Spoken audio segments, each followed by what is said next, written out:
نماز متاثر ہو رہی ہوتی ہے۔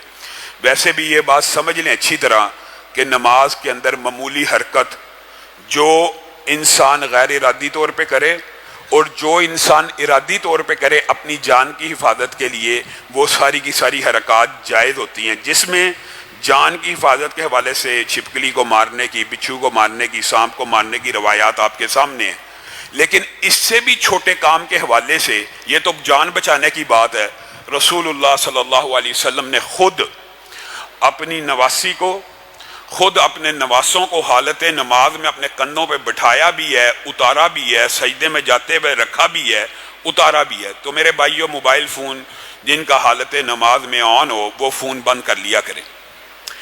معزز سامعین گرامی قدر، مسجدوں کی طرف آنے کے حوالے سے چند گزارشات کل آپ کے سامنے رکھی تھی کہ فرض نماز کے لیے بندہ جب مسجد میں آتا ہے اس کے لیے وضو بناتا ہے، اس کا اجر و ثواب اور فضیلت کتنی ہے۔ نبی کریم صلی اللہ علیہ وسلم نے ارشاد فرمایا، کل جو بات آپ کے سامنے وضو کے حوالے سے رکھی تھی اس کی باقی دو شقیں بھی ہیں۔ نبی کریم صلی اللہ علیہ وسلم نے فرمایا، آج رات اللہ رب العزت کا دیدار ہوا اور اللہ رب العزت نے مجھ سے پوچھا کہ آپ کو علم ہے کہ فرشتے مقرب ملائکہ کس بارے میں جھگڑتے ہیں؟ تو میں محمد صلی اللہ علیہ وسلم نے کہا، ہاں مجھے علم ہے، کفارات کے بارے میں جھگڑتے ہیں، اور کفارات میں سے ایک بات کل آپ کے سامنے رکھی تھی، وہ یہ ہے کہ اس وقت وضو کیا جائے جس وقت وضو کرنا مشکل لگ رہا ہو۔ دوسری بات، کفارات کیا ہیں؟ با وضو ہو کر مسجدوں کی طرف با جماعت نماز کے لیے چل کے آنا، اس بارے میں فرشتے آپس میں جھگڑا کرتے ہیں کہ میں نے اس بندے کا اجر و ثواب لکھنا ہے، دوسرا کہتا ہے نہیں میں لکھوں گا، تیسرا کہتا ہے نہیں میں لکھوں گا۔ صرف لکھنے کے اوپر اس بارے میں جھگڑا ہوتا ہے جو با جماعت نماز کے لیے گھر سے نکل پڑتا ہے۔ نبی کریم صلی اللہ علیہ وسلم کی یہ جو حدیثیں ہیں ذمے کی اور ضمانت کی، ذمہ اور ضمانت دونوں چیزوں میں کچھ فرق ہوتا ہے۔ جو با جماعت نماز کے لیے آئے، فجر پڑھے یا فجر نہ بھی پڑھے، گھر سے نکلے با جماعت نماز کے لیے، وہ اللہ کے ذمے میں ہے، ایک بات۔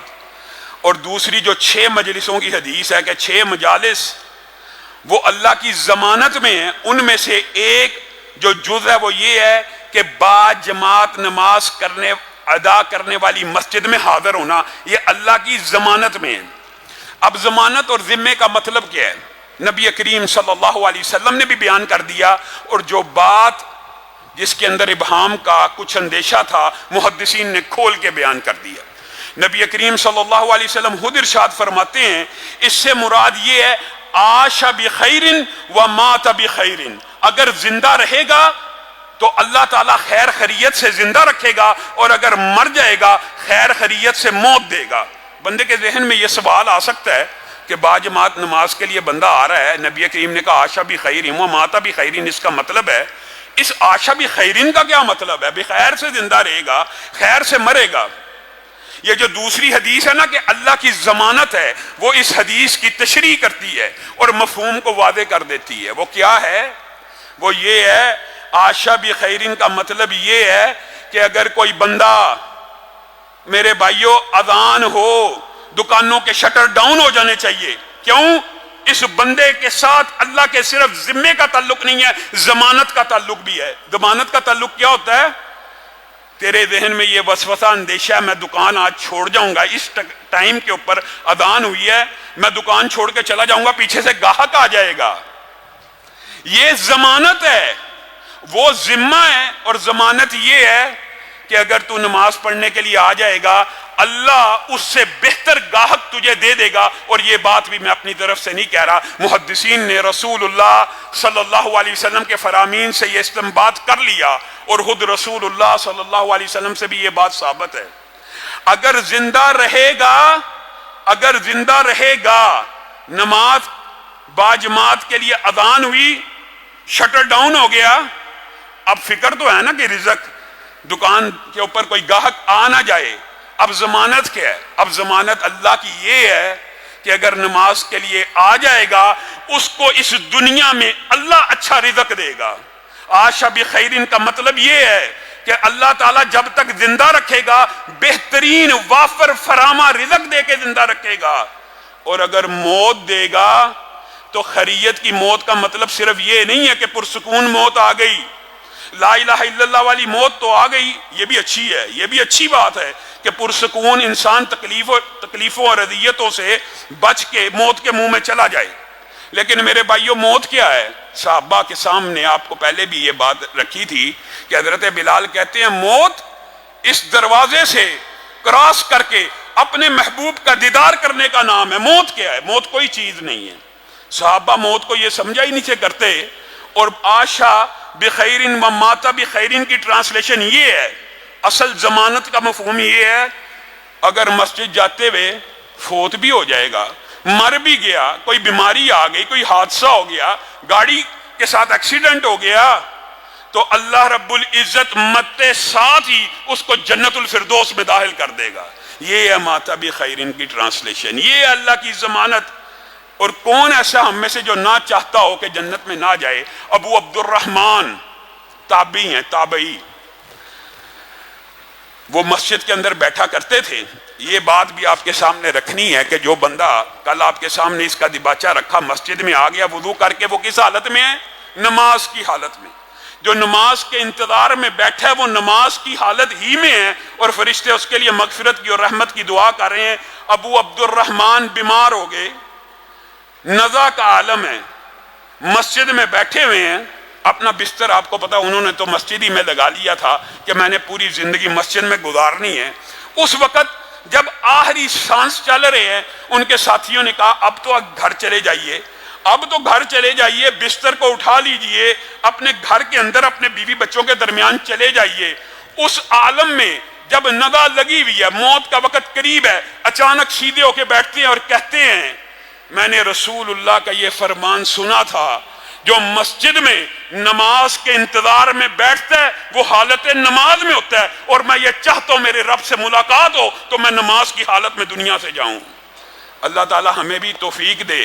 مسجدوں کو آپ نے معمولی سمجھا، یہ اللہ کے عبادت خانے، یہ اللہ کے گھر، دھرتی کے اوپر سب سے پاکیزہ پوتر مقامات، ان کی اہمیت اور قدر و قیمت کا آج ہمیں اندازہ نہیں ہے۔ میرے بھائیوں، یہ جو نماز کی عبادت ہے، جو فرض ہے، اس عبادت کے دیباچے وضو کے حوالے سے آپ نے فضائل سنے۔ اب صرف آذان کے حوالے سے چند باتوں کو یاد رکھنا ہے اور اس کے اوپر بھی عمل کرنے کا وعدہ کرنا ہے۔ نبی کریم صلی اللہ علیہ وسلم نے ارشاد فرمایا، دیکھیں اذان کا جواب کون دے گا؟ بنیادی طور پہ وہی دے گا نا جو اذان سے پہلے مسجد میں آئے گا۔ دکان پہ بیٹھا ہوا ہے، آدھی اذان سنی آدھی نہ سنی، کوئی الفاظ کان میں پڑے کوئی نہ پڑے۔ حقیقت یہ ہے کہ اذان کی تیاری کرنی چاہیے، نماز کی تیاری نہیں کرنی چاہیے۔ اذان کی تیاری کر کے بندہ گھر سے نکلے، اذان بھی پا لیتا ہے، اقامت بھی پا لیتا ہے، اور اس کے اندر فضائل کیا ہیں؟ اذان اور اقامت کے مابین کی ہوئی دعا اللہ قبول فرماتے ہیں اور رد نہیں کرتے۔ مسجد میں اذان سے پہلے آئے گا تو ہی یہ وقت پائے گا نا کہ اذان اور اقامت کے مابین کوئی لفظ اللہ کو کہہ دے۔ یہ بھی نبی کریم نے گارنٹی دے دی ہے، اذان اور اقامت کے مابین کی جانے والی دعا اللہ رد نہیں فرماتے۔ جس طرح کل آپ کو کہا تھا کہ رات کو اٹھا دعا کی اللہ قبول کریں گے، اسی طرح اذان اور اقامت کے مابین مسجد میں بیٹھا نماز کی حالت میں، اس حالت میں اللہ سے دعا کر رہا ہے، اللہ تعالیٰ قبول فرمائیں گے۔ اور پھر اسی پر بس ہے، اگر اذان کی تیاری کر کے گھر سے نکل آیا ہے، وضو کر کے پوری اذان کا جواب دیا، اذان کا جواب اللہ کا شکر ہے مسلمان دیتے ہیں، جو مؤذن کہے وہی بندہ دہرائے، جو مؤذن کہہ رہا ہے آپ نے وہی دہرانا ہے۔ لیکن جب حی علی الصلاۃ و حی علی الفلاح پہ پہنچے گا آپ نے کیا کہنا ہے؟ لا حول ولا قوت الا باللہ۔ کتنا بڑا کام ہے، بڑا مشکل ہے، بندہ تھک جاتا ہے، کوئی بوجھ اٹھانا پڑتا ہے، کوئی محنت کرنی پڑتی ہے۔ نبی کریم صلی اللہ علیہ وسلم نے ارشاد فرمایا، فقط اتنے جملے، اتنے الفاظ زبان سے نکالنے والا دخل الجنہ۔ اور جو یہاں پہ کچھ طالب علم عربی زبان کے بیٹھے ہیں وہ سمجھتے ہیں اس کا مطلب کیا ہے دخل الجنہ۔ جب نبی کریم صلی اللہ علیہ وسلم مستقبل کا کوئی واقعہ ماضی کے صیغے سے بیان کریں نا، اس کا مطلب کیا ہوتا ہے؟ کہنا تو یہ چاہیے تھا کہ وہ جنت میں داخل ہو جائے گا۔ کہا کیا؟ داخل الجنہ، وہ جنت میں داخل ہو چکا ہے۔ یہ ماضی کا صیغہ کیوں استعمال کیا جاتا ہے؟ تاکید۔ نبی کریم کو تاکید پیدا کرنے کی ضرورت کوئی نہیں ہے۔ نبی سے زیادہ سچی بات کسی کی نہیں ہے. صرف آپ کو اور مجھے سمجھا رہے ہیں کہ اس کا جنت میں داخل ہونا یقینی ہے. شرط ایک ہے کہ یہ جو الفاظ کہہ رہے ہیں نا، لا الہ الا اللہ، اللہ اکبر، اشہد ان لا الہ الا اللہ، یہ کہنے خلوص نیت سے ہیں. زبان سے صرف یہ اقرار نہیں کرنا کہ اللہ تعالیٰ آپ بڑے ہیں، آپ کے علاوہ عبادت کسی کی نہیں، اور بعد میں پتا چلے مخلوق کی بھی عبادت، پیسے کی بھی عبادت، روپے کی بھی عبادت، ہر چیز میں غیر اللہ کی عبادت ہو رہی ہے اور منہ سے چاہے کہے جائے. کہنا کیا ہے؟ جب یہ اذان کے الفاظ کہنے ہیں نیت خالص ہو کہ اللہ تیرے علاوہ عبادت کا کوئی فعل ہوگا، ذکر، روزہ، نماز، حج، نظر، نیاز، کوئی عبادت کا فعل آپ کے علاوہ نہیں ہوگا، داخل الجنہ، یہ بندہ یقینی طور پہ جنت میں داخل ہو گیا. یہ کس کو ملے گا؟ جو بندہ نماز سے پہلے آ رہا ہے؟ نہیں. جو بندہ اذان سے بھی پہلے مسجد کی طرف آ رہا ہے، صرف وہی بندہ اذان کا جواب صحیح معنوں میں دے سکتا ہے. ہاں لیکن کوئی بندے اذان سے لیٹ ہو گئے، اذان ختم ہوگی، اب وہ کیا کریں؟ کیا وہ اس اجر و ثواب سے محروم رہ گئے؟ ان کے لیے اللہ رب العزت نے نبی کریم کے ذریعے دوسری آپشنز بتائی ہیں. اللہم رب هذه الدعوۃ التامہ، یہ جو دعا ہے نا، یہ ہر بندے کو یاد ہونی چاہیے، اور اللہ کا شکر ہے یہ ہمارے مسلمان بچوں کو یاد ہے.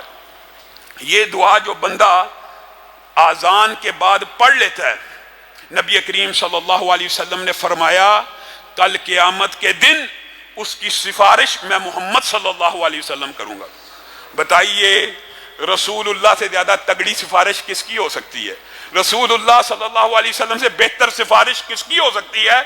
آپ لوگوں کو کہتے ہیں کہ ہمارے لیے دعا کریں جنت میں چلے جائیں، ماں باپ کو کہنا چاہیے، نیک لوگوں سے دعا کروانی چاہیے. لیکن جو چاہتا ہے کہ رسول اللہ صلی اللہ علیہ وسلم کل قیامت کے دن اس کی سفارش کریں، وہ اذان کے بعد یہ دعا پڑھا کرے. اگر کوئی اس سے بھی رہ گیا، اذان کو گزرے ہوئے ایک عرصہ ہو گیا اور روایات متعدد ہیں، وہ کیا کرے؟ وَأَشْهَدُ أَن لَا إِلَٰهَ إِلَّا اللَّهُ وَأَشْهَدُ أَنَّ مُحَمَّدًا عَبْدُهُ وَرَسُولُهُ، اور یا لا الہ الا اللہ وحدہ لا شریک لہ لہ الملک ولہ الحمد وہو علی کل شیء قدیر. بنیاد یہی ہے کہ اللہ کی توحید کا اعلان کرے، رسول اللہ صلی اللہ علیہ وسلم کی رسالت کا اعلان کر کے کیا الفاظ کہے؟ رضیت باللہ ربا وبالاسلام دینا وبمحمد نبیا. نبی کریم صلی اللہ علیہ وسلم نے کہا جو اذان کے بعد یہ الفاظ بھی کہہ دیتا ہے غفر لہ ما تقدم من ذنبی، وہ اس دن ایسے ہو جاتا ہے جیسے آج ماں کے پیٹ سے پیدا ہوا. آپ نے یہ 3 دعائیں یاد کرنی ہے اور وعدہ کرنا ہے کہ مسجدوں میں اذان سے پہلے پہنچنے کی کوشش کرنی ہے. ضمانت اللہ کی ہے. آپ کو مسجد سے کیا چیز روکتی ہے؟ کاروبار، کوئی کام، اللہ کی ضمانت ہے کہ اللہ اپنے ذمے وہ کام بھی لے رہا ہے اور ضمانت بھی لے رہا ہے. اگر تجھے کسی کام کے اندر نقصان کا اندیشہ ہے، رب تیرے نقصان کو پورا کرے گا. اللہ سے زیادہ تگڑی ضمانت، اللہ سے زیادہ تگڑا ذمہ کس کا ہو سکتا ہے؟ میرے بھائیو، نبی کریم صلی اللہ علیہ وسلم نے ارشاد فرمایا کل قیامت کا دن ہوگا، جیسے کل آپ کے سامنے یہ بات رکھی تھی کہ پہلی صفوں کے اوپر بھی فرشتے درود بھیجتے ہیں. میں یہ بات کر کے اپنی بات کو مکمل کروں گا، یہ جو قیامت کے دن والی بات کو میں مؤخر کرتا ہوں. نبی کریم صلی اللہ علیہ وسلم نے یہ جو باتیں کی ہیں کہ جو بندہ مسجد میں آئے حالت نماز میں ہے، جو بندہ پہلی صف میں آئے اس کے اوپر فرشتے درود بھیجتے ہیں. دوسری صف میں علی الصفوف المتقدمہ، یعنی پہلی اقامت سے پہلی ساری صفوں کے اوپر فرشتے درود بھیجتے ہیں. ان میں سے ایک روایت یہ بھی ہے ان اللہ وملائکتہ یصلون علی میامن الصفوف، اللہ اور اس کے فرشتے دائیں ہاتھ والوں کے اوپر درود بھیجتے ہیں. کس میں؟ جو صفوں کے امام سینٹر میں ہیں، جو امام سے دائیں ہاتھ ہو کے کھڑے ہوتے ہیں. اس سے کیا مراد ہے کہ کیا بائیں والوں کے اوپر درود نہیں ہے؟ بائیں والوں کے اوپر بھی ہے، لیکن دائیں والوں سے ابتدا کرنے کا مطلب جب اللہ اور رسول اللہ کسی بات کو کہہ دیں ابتدا وہاں سے ہو رہی ہے تو یہ بات سمجھ آتی ہے کہ صفوں کو دائیں جانب سے پہلے مکمل کرنا چاہیے، اور بائیں جانب والوں کو وہ اجر و ثواب مل جائے گا. اگر دائیں آخر تک کوئی بندہ نہیں کھڑا، اگر کوئی بندے کی گنجائش نہیں ہے کہ وہ دائیں جا کے کھڑا ہو، اگر پھر وہ بائیں جائے گا تو انشاءاللہ وہ بھی اجر و ثواب میں شامل ہو جائے گا. اور میرے بھائیوں، ایک بات ضمنی طور پہ آئی ہے تو کہہ دینی چاہیے. ہمارے معاشرے میں خام حق چند غلط باتیں مشہور ہیں. ان اللہ و ملائکتہ یصلون علی الذین یصلون الصفوف. کہاں پہ ہم؟ اللہ اور اس کے فرشتے صفوں کو ملانے والوں کے اوپر درود بھیجتے ہیں. آج ہم کہاں کھڑے ہیں؟ کس معاشرے میں کھڑے ہیں؟ مسجد میں 6 فٹ کا فاصلہ کر دیا جائے. اور جب یہ 6 فٹ کا فاصلہ نہیں تھا، 3 فٹ کا فاصلہ نہیں تھا، مذاق خیز باتیں ہیں نا. گاڑی سے اترتے ہیں کٹھے بیٹھے ہوئے، گاڑی میں 1 فٹ کا فاصلہ نہیں، مسجد میں 6 کا ہونا چاہیے. جہاز میں 1 انچ کا فاصلہ نہیں ہے، ایئرپورٹ میں 3 فٹ کا ہونا چاہیے. یہ ساری مذاق خیز باتیں ہیں. اور نبی کریم صلی اللہ علیہ وسلم کی اس حدیث کے اوپر اگر غور کریں، عام دنوں کے اندر بھی ہمارے معاشرے میں عجیب و غریب یہ بیماری ہے. ساتھ والا بندہ پاؤں کے ساتھ پاؤں یا صف کے ساتھ صف ملانے کی کوشش کرے، دوسرا بدک جاتا ہے. کیوں بدکتا ہے؟ نبی کریم صلی اللہ علیہ وسلم نے یہ بھی فرما دیا، میں تمہیں، میرا چہرہ تو قبلہ رو ہوتا ہے لیکن میں تمہیں دیکھ رہا ہوتا ہوں. اب منکرین حدیث کا چیپٹر شروع ہوتا ہے. منکرین حدیث کو یہ حدیثیں سمجھ نہیں آتی. خود موٹر سائیکل پہ بیٹھے ہوں گے، گاڑی پہ بیٹھے ہوں گے، بیک ویو کا مرر لگا ہوگا، یہ دیکھ سکتے ہیں. اور اللہ کے رسول کو اللہ تعالیٰ نے یہ صلاحیت دی ہے کہ وہ پیچھے دیکھیں، یہ ان کو سمجھ نہیں آنا. اور عجیب بات یہ ہے کہ جس چیز کا حدیث سے انکار کرتے ہیں نا، وہ چیز قرآن میں اللہ تعالیٰ نے اسی حوالے سے کسی نہ کسی طور پہ ڈالی ہوتی ہے. انشاءاللہ کبھی وقت آیا یہ بات بھی مکمل کریں گے. میرے بھائیوں، صفوں کو کیوں نہیں ملانا؟ یہ کس امام کا فتویٰ ہے؟ یہ کچھ باتیں غلط العام ہیں. یہ سمجھا جاتا ہے شاید معاذ اللہ فقہ حنفی کا مسئلہ ہے، یا کسی امام نے کہا کہ دور دور کھڑے ہو. کسی نے نہیں کہا. یہ ہمارے یہاں پہ ٹریڈیشن ہے. یا یہ سمجھ لیں تکبر اور فخر کی وجہ سے عربوں کے اندر بھی اگر یہ بیماری اگر آ گئی ہے تو تکبر اور فخر ہو سکتا ہے. رسول اللہ صلی اللہ علیہ وسلم کے دور کے اندر صحابہ کیسے صفے ملاتے تھے، اللہ تعالیٰ نے بھی مثال دے دی. اللہ تعالیٰ نے بھی کہہ دیا کأنہم بنیان مرصوص، شیشہ پلائی ہوئی دیواریں لگتی تھیں. اور اس کی ٹرانسلیشن اور تشریح کیا ہے؟ صحابہ بیان کرتے ہیں کہ رسول اللہ کے دور میں ہم جب صف ملاتے تھے تو ایک آدمی کے ٹخنے کے ساتھ دوسرے کا ٹخنا، ایک آدمی کے گھٹنے کے ساتھ دوسرے کا گھٹنا، اور ایک آدمی کے کندھے کے ساتھ دوسرے کا کندھا اس طرح جڑا ہوتا تھا کہ فرق کرنا مشکل ہوتا تھا کہ درمیان میں کسی ملی میٹر کا، مفہوماً بیان کر رہا ہوں، یا سینٹی میٹر کا بھی فرق ہے کہ نہیں. ہم صفوں کو توڑ دیتے ہیں. نبی کریم صلی اللہ علیہ وسلم نے بیماری کی جڑ کو پکڑنا چاہیے. نبی کریم صلی اللہ علیہ وسلم نے فرمایا اگر تم صفوں میں فاصلے پیدا کر دو گے، اللہ تمہارے دلوں میں بھی فاصلے پیدا کر دے گا. صفوں کو جوڑو گے، اللہ تمہارے دلوں کو بھی جوڑ دے گا. تو میرے بھائیوں، یہ عام باتیں ہیں، لیکن اس کا اجر و ثواب کیا ہے؟ جو بندہ صف ملانے کی کوشش کرے گا اس کے اوپر اللہ اور فرشتے درود بھیجیں گے. اس سے بڑا اجر و ثواب کیا ہو سکتا ہے؟ اور جو بندہ فجر کی نماز کے لیے گھر سے نکلتا ہے اور عشاء کی نماز کے لیے گھر سے نکلتا ہے، نورہم یسعی بین ایدیہم و بایمانہم، کل قیامت کے دن ایک منظر قرآن نے بھی بیان کیا اور حدیث میں بھی موجود ہے کہ بعض لوگوں کا نور ان کے آگے اور پیچھے دوڑ رہا ہوگا. وہ اللہ کو کہیں گے اللہ نور کو اور بڑھا، اللہ نور کو اور کامل کر. اور کچھ لوگ ایسے ہوں گے جب چل رہے ہوں گے نور ہے ہی نہیں، صفر کے قریب. چند لوگوں کا ارد گرد، چند لوگوں کا دوڑ ہے، آگے بھی دوڑ رہا ہے پیچھے بھی دوڑ رہا ہے، میلوں کو اوپر پھیلا ہوا ہے.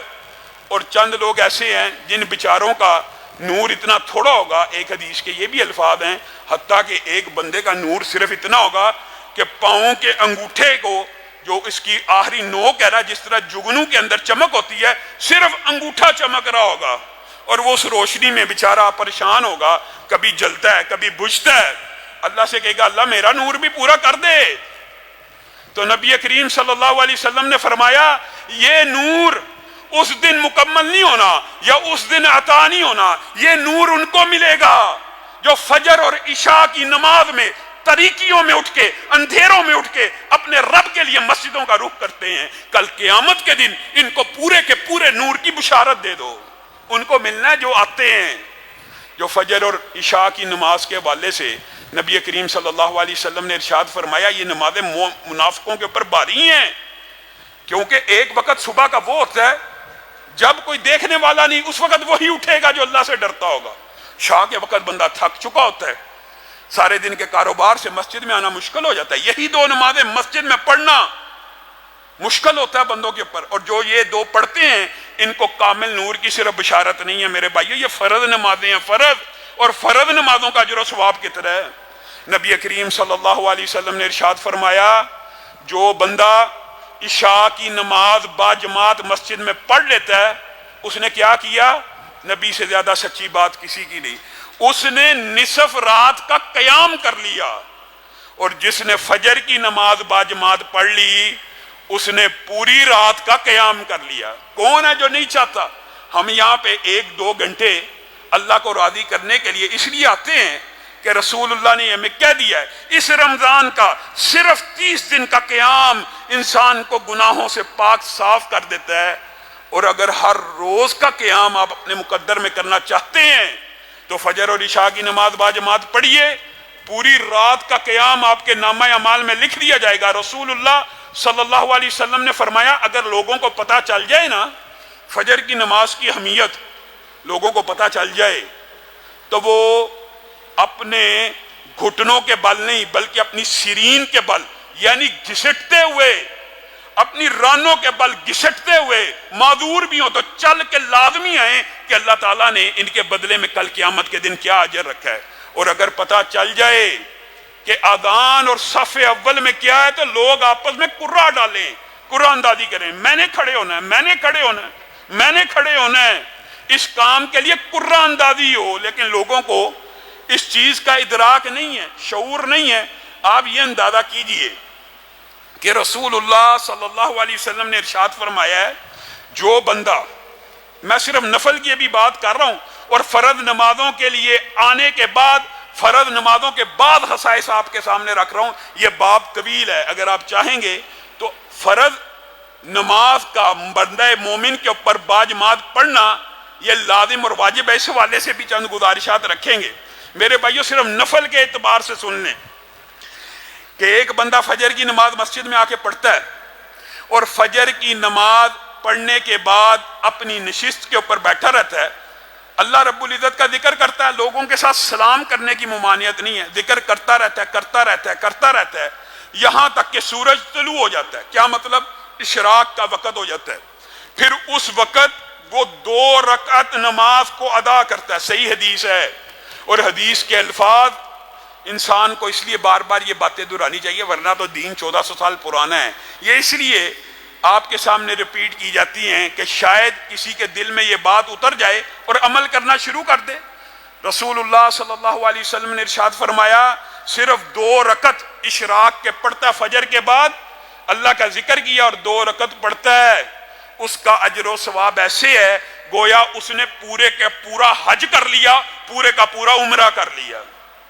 اب حج کرنا کتنا لمبا کام ہے اور عمرہ کرنا کتنا طویل کام ہے، یہاں سے جائیں کتنا لمبا کام ہے، مسجد کے اندر 1 گھنٹہ بیٹھ جائیں 2 رکعت پڑھ لیں، وہ لمبے کام کے بدلے میں پورے کا پورا اجر ملے گا۔ اور تامہ کا جو لفظ ہے نا، اس لیے رسول اللہ نے بولا کہ یہ نہ سمجھا جائے کہ صرف فضیلت ویسی ہے، اجر و ثواب ویسا ہے، مکمل عمرے کا ثواب، مکمل حج کا ثواب بندہ مومن کی قسمت کے اندر لکھ دیا جائے گا، نامہ اعمال میں لکھ دیا جائے گا۔ میرے بھائیو، نبی کریم صلی اللہ علیہ وسلم کی مسجد کے قریب ایک گھرانہ رہتا تھا، یہ بات کر کے اپنی بات کو ختم کروں گا، صبح جمعہ ہے، آپ سب نے اس میں بھی آنا ہے، اور جو یہ پروگرام دروس کے، تراویح کے، فجر کی نماز کے بعد کے چل رہے ہیں ان میں بھی لوگوں کو ترغیب دیں، آئیں کوئی چیز سیکھ جائیں، ان میں لوگوں ہی کا فائدہ ہے۔ نبی کریم کے پاس ایک کنبہ رہتا تھا، قبیلہ بنو سلمہ، رسول اللہ صلی اللہ علیہ وسلم کی مسجد سے محبت کرنے والا تھا، پیار کرنے والا تھا، تو اپنی جگہ بیچ کر مسجد النبوی کے قریب شفٹ ہونا چاہا، تو رسول اللہ صلی اللہ علیہ وسلم نے کیا کہا؟ دیارکم تکتب آثارکم، اپنے گھروں میں قرار پکڑو، ان جگہوں کو نہ بیچنا، جتنی دور سے آؤ گے اتنے قدموں کا اجر و ثواب لکھا جائے گا۔ مسجد کے قریب گھر لینا چاہیے، اس میں چمبے کی بات نہیں ہے جو کمزور ایمان کا ہے، لیکن بنو سلمہ کو رسول اللہ یہ نصیحت کر رہے ہیں کہ اپنے گھروں کو وہیں پہ رہنے دو، جگہ بیچ کے مسجد النبوی کے قریب مت آنا، جتنی دور سے آؤ گے اتنے قدم لکھے جائیں گے۔ ایک صحابی نبی کریم صلی اللہ علیہ وسلم کے پاس آگے اور آ کے کہنے لگے اللہ کے رسول میں بھی چاہتا ہوں کہ گھر دور ہو، آتے وقت بھی قدم لکھے جائیں اور جاتے وقت بھی لکھے جائیں۔ اب رسول اللہ نے ابھی تک یہ تو نہیں تھا کہا کہ جاتے وقت بھی لکھے جاتے ہیں، لیکن رسول اللہ صلی اللہ علیہ وسلم نے اس کی بات سنی اور مسکرانا شروع ہو گئے اور کہنے لگے جس چیز کی تو نے تمنا کی ہے اللہ رب العزت نے اس کو قبول کر لیا ہے، اب قدم صرف آنے کے نہیں لکھے جائیں گے، جانے کے بھی لکھے جائیں گے۔ اور پوری امت کے اوپر آسانی ہو گئی کہ صرف آنے کے قدم نہیں لکھے جاتے بلکہ جانے کے قدم بھی لکھے جاتے ہیں۔ اسی حوالے سے چند گزارشات کو آئندہ آنے والے دروس کے اندر بھی پیش کیا جائے گا۔ سبحان ربک رب العزت عما یصفون وسلام علی المرسلین والحمد للہ رب العالمین۔